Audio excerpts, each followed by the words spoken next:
Hello, नमस्कार दोस्तों, स्वागत है आप सभी का मेरे यूट्यूब चैनल शिक्षा दीक्षा एकेडमी में। और आज के वीडियो में हम बात करेंगे जितने भी ग्रह होते हैं सूर्य से बढ़ती दूरी के क्रम में, तो उनके बारे में कुछ-कुछ जानकारी देखेंगे।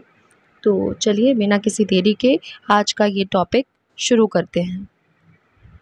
दोस्तों, सबसे पहला हमारा जो ग्रह है वो है मरकरी, जिसे हम लोग बोलते हैं बुध ग्रह। ठीक है, सबसे पहले हम लोग इस ग्रह के बारे में बात करने वाले हैं, मरकरी के बारे में, जिसे हम लोग बुध ग्रह बोलते हैं। सबसे पहली चीज़ कि ये सूर्य के निकट है और सबसे ये छोटा ग्रह है ना। अगर सबसे छोटे ग्रह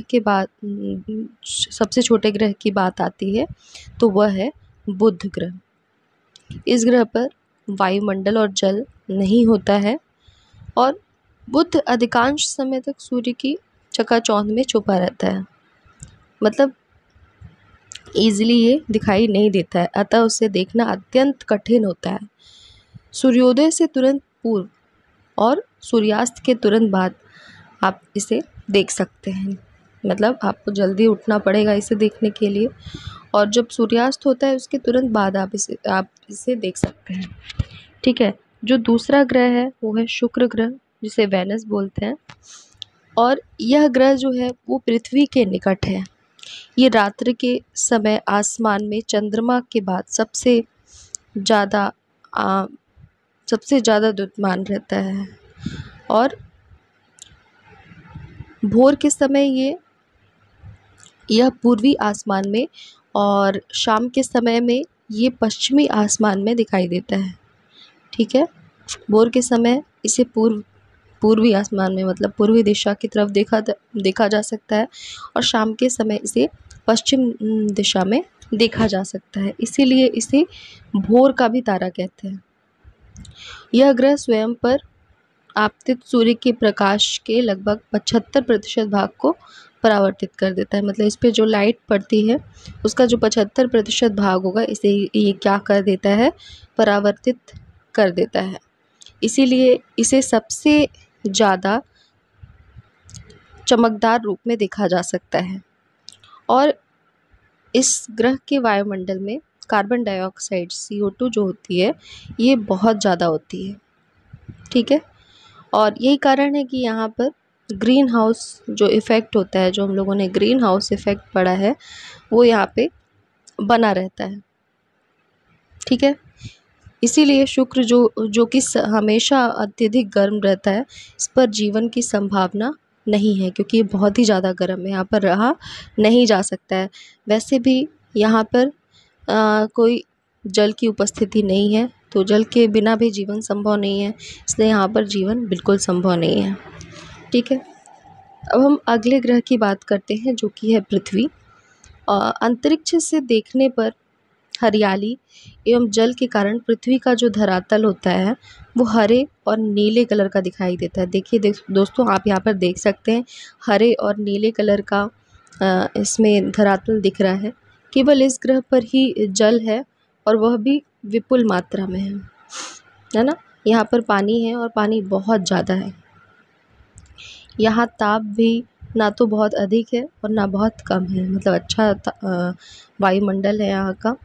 पृथ्वी पर वायुमंडल है, इस वायुमंडल में प्रमुख रूप से जो गैसें हैं, आप सभी की गैसें हैं, नाइट्रोजन, ऑक्सीजन, कार्बन डाइऑक्साइड, जलवाष्प और सूक्ष्म मात्रा में ओजोन आदि उपस्थित है।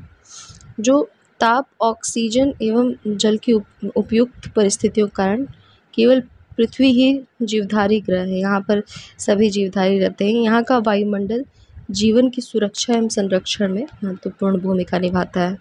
ठीक है, अब अगले ग्रह की बात करते हैं जो कि है मंगल ग्रह, मार्स। शुक्र के बाद पृथ्वी का जो निकटतम ग्रह है वो है मंगल ग्रह। ये काफ़ी कुछ पृथ्वी से मिलता जुलता ग्रह है, और मंगल का दिन भी कैसा होता है, 24 घंटे का होता है, जैसा कि 24 घंटे का हमारी पृथ्वी का होता है। ये सूर्य से अधिक दूरी पर है, और ठंडा ग्रह है, ये अधिक ठंडा है। इसके वायुमंडल में थोड़ी मात्रा में CO2, नाइट्रोजन, हाइड्रोजन, ऑक्सीजन, यहाँ पर ऑक्सीजन भी है। ये सब गैसें यहाँ पर मिल जाती हैं। यहाँ अब तक जल के संकेत नहीं मिले हैं, यहाँ पर जल के संकेत नहीं मिले हैं कहीं। मतलब फिर भी जो रिसर्च हुई उसमें कहीं कहीं ऐसा बोला जा रहा है कि यहाँ पर जल मिल सकता है। ठीक है, तो यहाँ पर खोजबीन जारी है और इस तरह इस ग्रह पर परिस्थितियाँ जीवन के अनुकूल नहीं हैं, क्योंकि अगर प्रॉपर पानी नहीं मिलेगा तो जीवन संभव नहीं है, पर फिर भी उस पर रिसर्च चल रही है। और मंगल छोटा ग्रह है, अतः इसका गुरुत्वाकर्षण भी क्या है, कम है। यहाँ की मिट्टी में लोहे की ऑक्साइड की मात्रा अधिक है, मतलब 16% तक है, जिसके कारण इसकी सतह का रंग कैसा दिखता है, लाल दिखता है ना। क्योंकि यहाँ पर क्या ज़्यादा है, लौह जो होता है, आयरन जो होता है वो ज़्यादा है, जिसके कारण ये लाल दिखता है। ठीक है, इसी कारण से इसे लाल ग्रह भी बोला जाता है। देख सकते हैं आप सभी दोस्तों, ये लाल दिख रहा है, इसी कारण से इसे लाल ग्रह भी बोला जाता है। अब अगला ग्रह है बृहस्पति ग्रह। ये जोवियन समूह का सबसे पहला ग्रह होता है और इस ग्रह का निर्माण मुख्य रूप से हाइड्रोजन और हीलियम से हुआ है। मेन यहाँ पर जो गैसें हैं वो हाइड्रोजन और हीलियम है। खगोलीय दूरदर्शी पर देखने पर ये कैसा दिखता है, कलरफुल दिखाई देता है और इसके चारों तरफ पतले पतले वलय होते हैं। देख सकते हैं आप किनारे किनारे ये पतले वलय हम इसे बोल सकते हैं। और इस ग्रह पर बहुत गहरा वायुमंडल है। पृथ्वी के वायुमंडल में बृहस्पति के वायुमंडल में हाइड्रोजन, हीलियम, मीथेन, अमोनिया, ये सारी गैसें इसमें टोटल पाई जाती हैं। और इस ग्रह की सतह पर विशाल रक्तिम धब्बा, मतलब ग्रेट रेड स्पॉट देखा गया है और ऐसा किसी अन्य ग्रह में नहीं है। ये इसकी अलग खास बात है कि इसमें ग्रेट रेड स्पॉट देखा गया है और ऐसा किसी और ग्रह में आपको देखने को नहीं मिलेगा। और इस विशाल रक्तिम धब्बे का कारण इस ग्रह के धरातल पर उपस्थित बहुत पुराना जटिल तूफान है। मतलब यहाँ बहुत पहले कोई तूफान आया होगा जिसकी वजह से ये बन गया, जो इस ग्रह की सतह पर सैकड़ों वर्षों तक रहेगा भी। और बृहस्पति की सतह का तापमान जो है, क्योंकि अब ये दूर के ग्रह होने लगे तो कम होने लगा, मतलब ये तापमान जो है ये है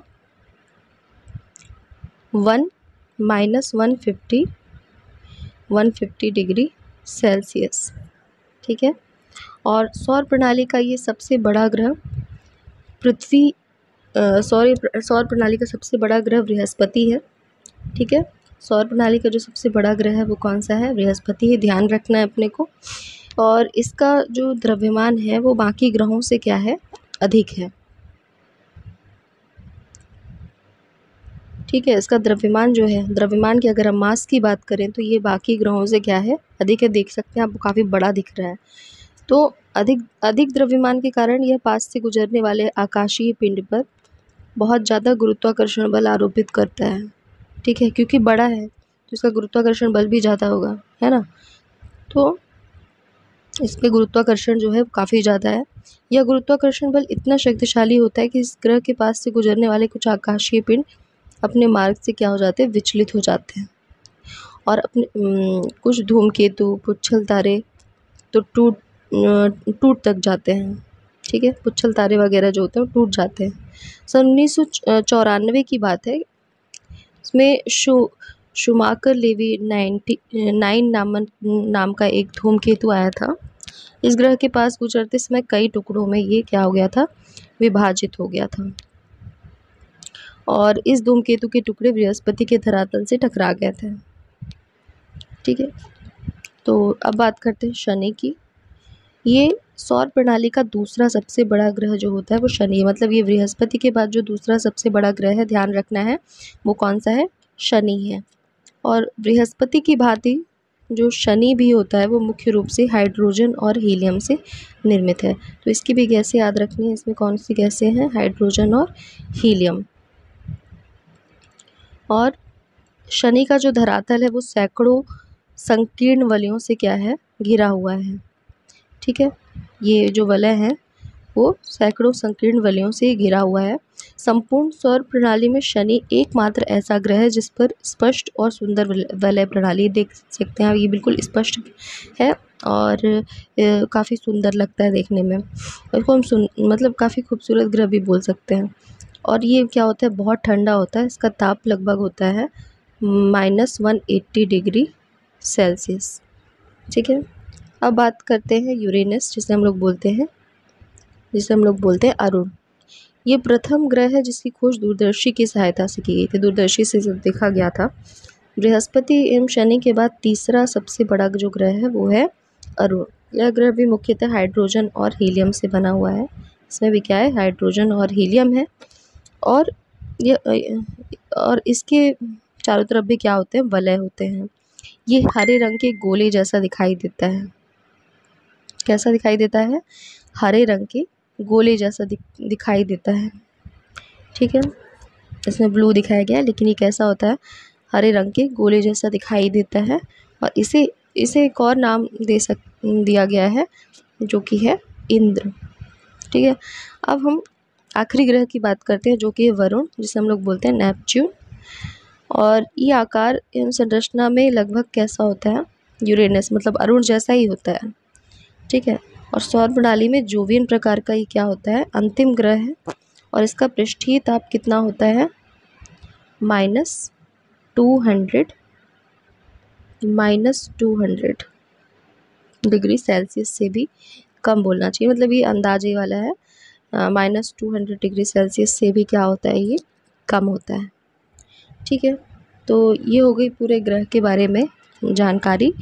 और अगर आपको ये वीडियो पसंद आया हो तो प्लीज़ इसे लाइक कर दीजिए, सब्सक्राइब कर दीजिए एंड शेयर कर दीजिए। और अगर आगे भी आप मेरे वीडियोस देखना चाहते हैं तो प्लीज़ साइड की बेल आइकॉन पे क्लिक कर दीजिए। Thank you.